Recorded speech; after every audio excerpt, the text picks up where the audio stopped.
Hi, welcome to Fast Car. Today we're going to show you how to care for your ceramic coated car. So if you coated your car and the beading stopped, it's time for a decontamination wash. And today we're going to show you how to do it. So this car's already been ceramic coated. In fact, we applied the coating, and you can watch a video of us doing that. I'll drop a link in the description. Go and have a look, because it's actually a lot easier to apply a ceramic coating than you might think. But that was beginning of the summer. It's had a long season of summer shows. Car's now dirty and ready for a decontamination wash. So what we need to do for that is a few products you need to do for a decontamination wash.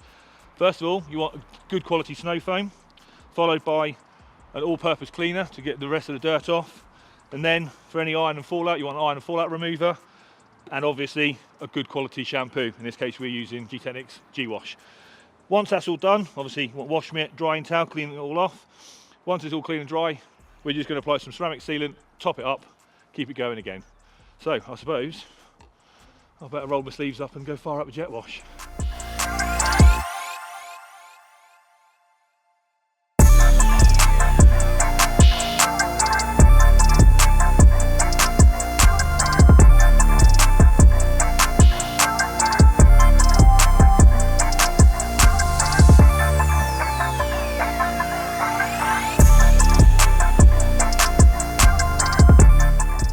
So there we go. The first step of the process is SnowFoam. The idea of this is it lifts off the big heavy bits of dirt and it drags it down and removes it safely before you contact wash.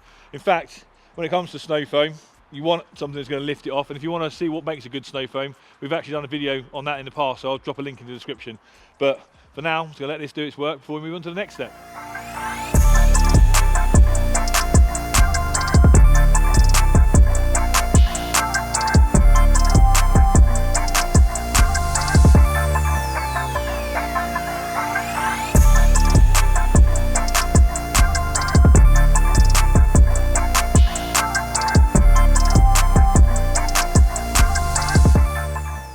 And already you can see, like, even just after that, the beading's starting to come back as the coating's coming back to life. The water beading's coming back already. Right, so the SnowFoam's done its thing. It's got some of the dirt off, taken a large chunk of it off, but not all of it. So the next step is to use some citrus all-purpose cleaner. And what we'll do is we'll spray this on the sills, around the arches, the tyres, and anywhere where there's a bit more stubborn sort of dirt and grime. And what this does is helps dissolve it, and then you just rinse it all off and then get rid of it all. So let's go for that.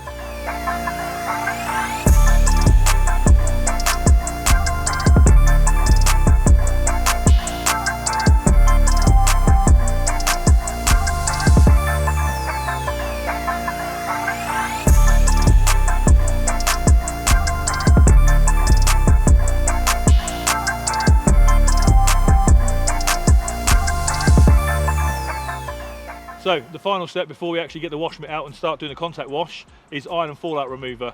You'll mainly use this on your wheels, because obviously that's where most iron is from your brakes, but G-Technics version is also safe to use on your paintwork, so we'll give it a go on there, make sure there's no contaminants on the body as well. You just literally spray it on, let it react with the iron that's in the wheel or on the body, and then it will turn purple, and you rinse it off.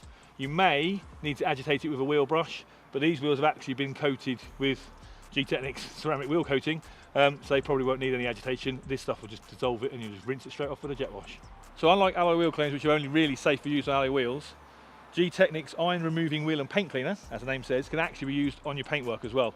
So we're going to see what's on here and see if there's any iron filings that have landed on the paint, and we'll get rid of those.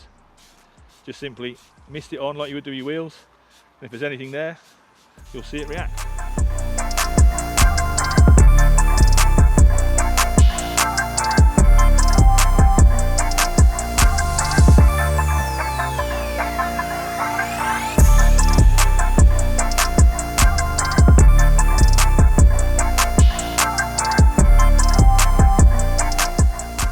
So we've done the wheels, but we also applied the wheel and paint cleaner to the body, and as you can see, it has actually had a reaction with some contaminants that were on the body. So even after the SnowFoam and after the citrus cleaner, there was still some contaminants in there that's now removed. So next up is the contact wash. So far, the name of the game has been to get as much dirt and contaminants off of the car without physically touching it as possible. But when it comes to washing it, what we want, you still use good practices. So we're using a bucket with a grit guard, a good quality wash mitt, and obviously some premium quality shampoo as well. So let's get cracking.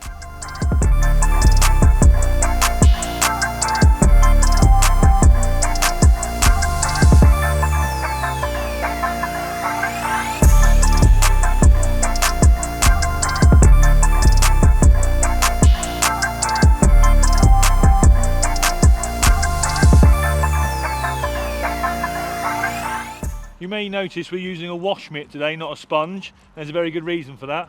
And if you want to find out why, check out our video on a wash mitt versus a sponge. I'll drop a link in the description.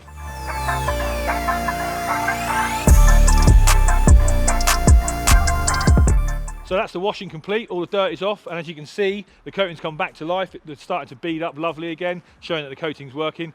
Last thing we need to do is dry it off with a good microfiber towel, because you don't want any watermarks or any unsightly water spots on there. And then what we will do today is we'll get it indoors and we'll top it up with some ceramic sealant, but that's an optional stage. As you can see, washing stage is done.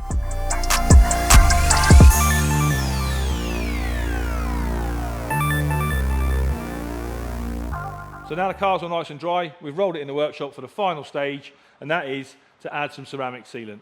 Now this is an optional stage, but it's well worth doing because it basically tops up that protection and adds another hydrophobic layer. And to simply do it, you just simply spray it on, wipe it off with a clean microfiber cloth.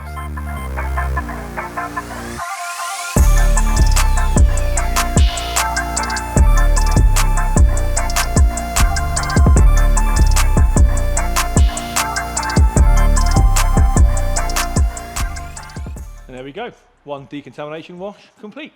We've successfully breathed life back into the coating without having to touch the coating itself. And now that's good for another 6 months or so. So hopefully that's shown you how to care for your car after it's been ceramic coated. And if you want to grab any of the products that you've seen me use today, head to the G-Technic website. I'll drop a link in the description below. And if you've enjoyed this video, don't forget to like, subscribe and share. And I'll see you in the next one.